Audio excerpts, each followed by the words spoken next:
Hey everybody, it's Master Galengeist here, bringing you my review of Captain America Annual Issue 1. And this was a pretty good annual. It was written by Tini Howard, not the usual kind of one that not the usual writer that we've seen on the main Cap series, but this was a really good kind of typical kind of annual Cap issue, going back to 1944 in Germany as Cap and Bucky are kind of behind enemy lines and doing kind of their own thing, and they're running through the forest and are under enemy fire, but then they run into this woman, and they go back and there's like two other people there and they've escaped from the camps, so they decide to kind of wait it out and then try and help them get to someplace safe.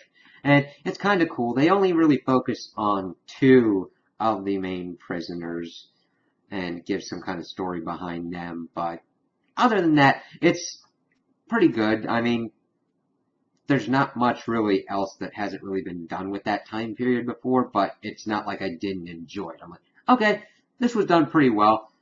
Nice, great art. Does a really good job of capturing classic Cap and Bucky. We see him talking with them about all different kinds of stuff. Bucky talking about being captured and what he ate when he got back from being rescued from that mission, because the prisoners were talking about stuff that they would do once they got to freedom as well.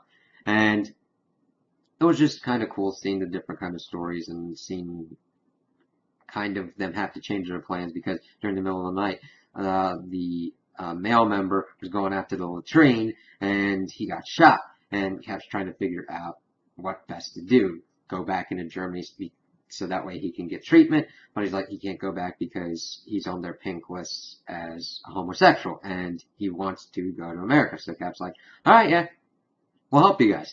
And so he just needs to get word to his friends. So they gotta trek through the forest with him wounded. They also learn about one of the other ones was being experimented on to breed Superman. It's like, but that's kind of the experimentation that was going on during World War II. It was not very pretty.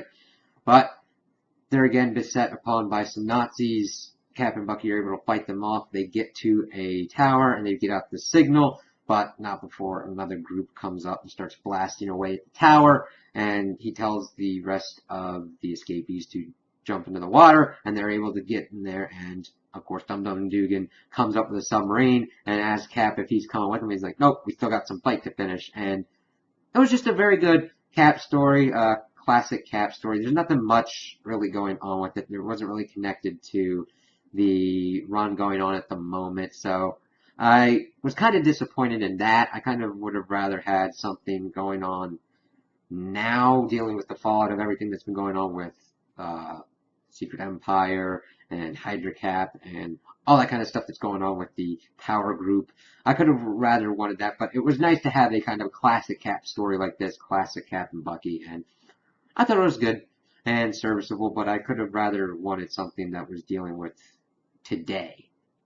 But, So, those are my opinions on the issue. Tell me what you guys think in the comments below. If you liked it, if you didn't like it, if you agree with me, if you disagree with me. Also like and subscribe, and I hope you have a good day.